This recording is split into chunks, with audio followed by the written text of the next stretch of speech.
Hi. ఒక 3 days back video release చేశాను బన్నీ ఫ్యాన్స్కి అగైనెస్ట్గా. కానీ నేను బన్నీని అంటున్నారు.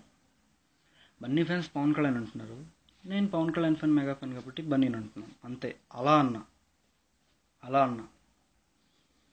అండ్ మీరు నన్ను ట్రోల్ చేస్తున్నారు. Very very happy. నన్ను ట్రోల్ చేసుకోండి, ఐ డోంట్ కేర్. ఛాన్సే లేదు, నేను కేర్ చేయను, అస్సలు పట్టించుకోను. ఇంకా నాకు అంటే మీ మీద నాకు ఇంకా మరి గౌరవం పెరుగుతుంది. ఐ హేట్ మెగా కమెడియన్స్ అయ్యొచ్చు, ఇంకోళ్ళు అయ్యొచ్చు. మీ మీద నాకు రెస్పెక్ట్ పెరుగుతుంది, బాగా రెస్పెక్ట్ వస్తుంది. ఇంకా చేయండి. నన్ను చేయకుండా పవన్ కళ్యాణ్ చేయకుండా నన్ను చేస్తున్నారంటే అంటే పవన్ కళ్యాణ్ సేఫే కదా, దానికి నేను చాలా హ్యాపీ. నన్ను చేస్తే మీకేమొస్తుందో నాకు తెలియదు, కానీ పవన్ కళ్యాణ్ చేస్తే చాలామంది హ్యాపీగా ఉంటారు. అది చాలరా నాకు, నన్ను చేసుకోండి, హ్యాపీగా ట్రోల్ చేసుకోండి. అండ్ బన్నీ పీకేకి ఫ్యాన్స్ మ్యూచువల్ ఉన్నారు. చాలామంది వీడియో డిలీట్ చేసేయి, యాంటీస్ పెరుగుతారు, నీ నుంచి యాంటీస్ పెరుగుతారు, నీ వల్లే అవుతుంది అన్నారు. సారీ బ్రదర్, నేను యాంటీస్ పెంచాలన్నా ఇంకోటి కాదు, పవన్ కళ్యాణ్ జోలికి వస్తే రియాక్ట్ అవ్వాలి, ఇదే అనుకున్నా మైండ్లో. కానీ అది ఇలా మారింది, అది యాంటీస్ పెంచినట్టు అవుతుంది. అందుకే పవన్ కళ్యాణ్ ఫ్యాన్స్కి, బన్నీ ఫ్యాన్స్కి, మెగా ఫ్యాన్స్కి అందరికీ సారీ, మెగా ఫ్యాన్స్ అందరికీ I'm extremely sorry. And Mahesh Babu నేను ఏమనలా, అప్పుడు పవన్ కళ్యాణ్ ఫ్యాన్స్ చేసింది నేను చెప్పాను, అంతే. మీరు ఎందుకు నా మీద ఫైర్ అవుతారో నాకు అర్థం కావట్లేదు. అవ్వండి, ఐ డోంట్ కేర్. ఎందుకంటే మహేష్ బాబు అంటే నాకు చాలా ఇష్టం.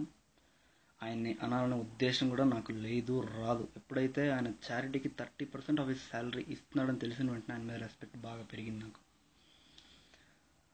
నేను బన్నీ ఫ్యాన్స్ వల్ల బన్నీని అలా అన్నా, అంతే. తర్వాత నిమిషంలో 100 మందిని చంపేస్తాం అంటున్నారు. మీకు ఎగ్జాంపుల్ చెప్తా. మీరు ఫెయిల్ అయ్యి ఉంటారు చిన్నప్పుడు, ఖచ్చితంగా ఫెయిల్ కానీ తక్కువ మార్కులు వచ్చి ఉంటాయి. మీ ఇంటికి వస్తే మీ నాన్న నేను చంపేస్తాను రా అంటాడు. చంపేస్తాడా? చెప్పండి రా, చంపేస్తాడా? ఆవేశంలో 100 అంటాం. మెయిన్ మ్యాటర్ని పట్టుకుని వదిలేసి దీన్ని పట్టుకుంటే, ఆవేశంలో అన్నది పట్టుకుంటే, ఆలోచన చేసి అన్నది వదిలేసి ఆవేశంలో పట్టుకున్నారంటే ఎర్రి పాపలో ఉంటారు. అదే అయ్యారు మీరు ఇప్పుడు. నన్ను వీపీ అంటున్నారు కదా, వీపీ అయింది మీరు, నేను కాదు. నేను హీరో అయ్యా అందరి దృష్టిలో.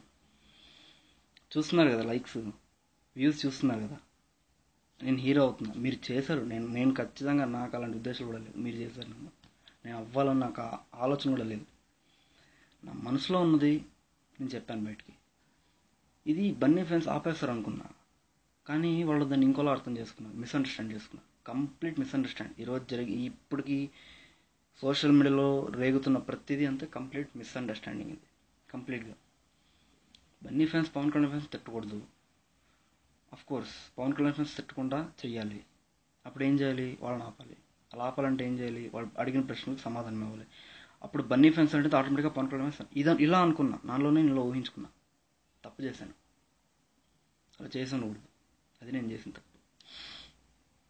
సో నేను చెప్పేది ఏంటంటే, మహేష్ బాబు నేను అనలేదు, అక్కర్లేదు, అది అప్రస్తుతం. అది నేను అనలా మహేష్ బాబుని.